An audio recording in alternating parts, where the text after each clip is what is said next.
Bukod sa bakbakan ng Nuggets at Minnesota Timberwolves, ang bakbakan din ng Western Conference top dog OKC Thunder and 5th seed na Dallas Mavericks ang siyang dapat ding abangan ng fans. Ang tanong, sino nga bang may bentahe sa series na to?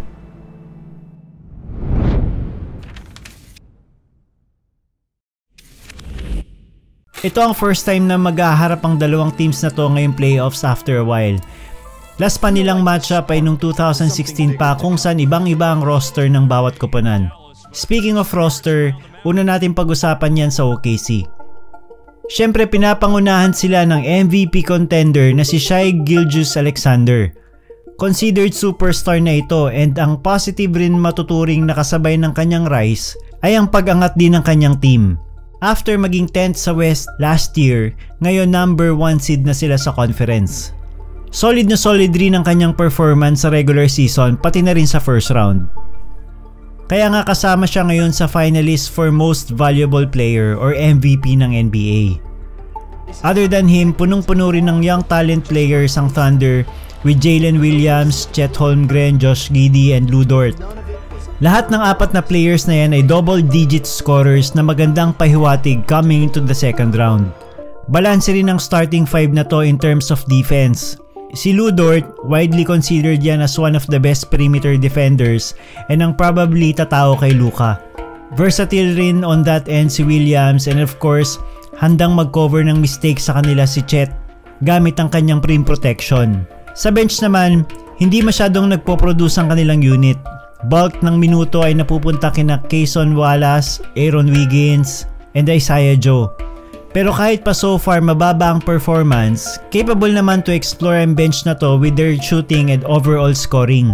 Kung ang Thunder ay may SGA, tatapat naman sa kanya sa Dallas of course si Luka. Kagaya ni Shai, MVP contender din ito and hanep ang mga numbers niya.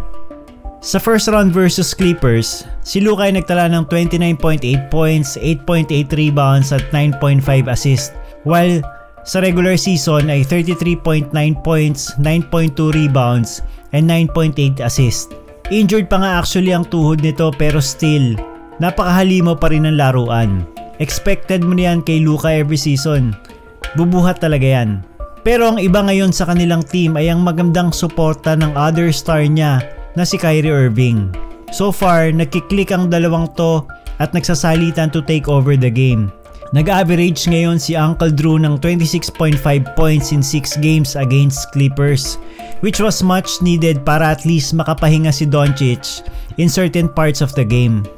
To complete their starting five, andyan din sina PJ Washington, Daniel Gafford, and Derrick Jones. Ang tatlong ito ang bahala trumabaho sa depensa and rebounding para at least kahit papano matulungan ng kanilang duo. Masusukat din talaga sila this series pero ang maganda ay na-practice na sila against Clippers. Silipin naman natin ang kanilang bench. So far, sina Derek Lively, Max Kleber, Josh Green and Dante Exum ang talagang nagagamit.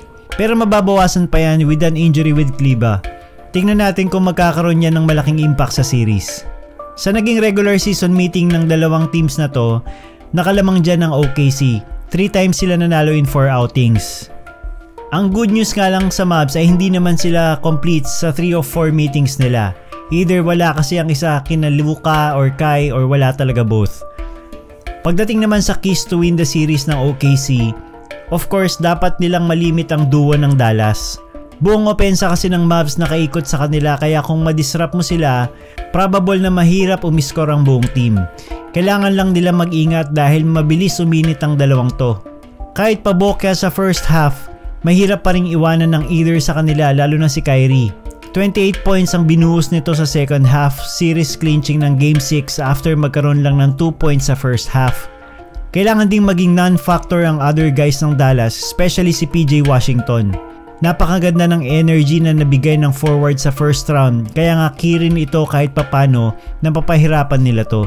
On the other end naman, may advantage talaga ang Dallas sa kanilang experience. Batak na itong team na to pagdating sa postseason. Kaya nga kailangan nilang iparamdam sa OKC ang kanilang physicality especially sa loob. Considered na manipis ang big man rotation ng Thunder which is in contrast naman sa Mavs with Lively and Gafford. Hindi man kasing talented ni Chet, Mas brusko naman ang dalawang to bully Holmgren inside.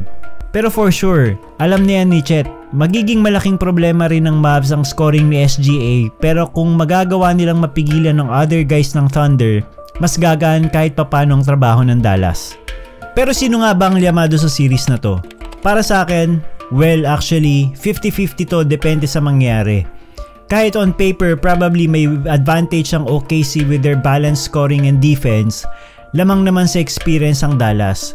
May Luka and Kyrie rin ng Mavs na kilala na talagang playoff performer. Kakayod talaga ang dalawang to kagaya ng ginawa nila last series. Kung pumutok ang duo na to, delikado talaga ang OKC. Diyan nalalamang ang Mavs. Mas may advantage talaga sila kung ganyan ang mangyayari. Pero kung on the other end, magawang mabother ng Thunder ang either sa Mavs duo, lilipat naman sa kanila ang advantage. Sadyang mahihirapan lang talaga sila to do that, especially now in momentum na sina Kyrie and Luka. Pero ikaw, anong team kaya sa tingin mo ang mananalo sa series na to? Sino rin kaya mas magaling? Si Shai ba? Or si Luka? Please comment down below.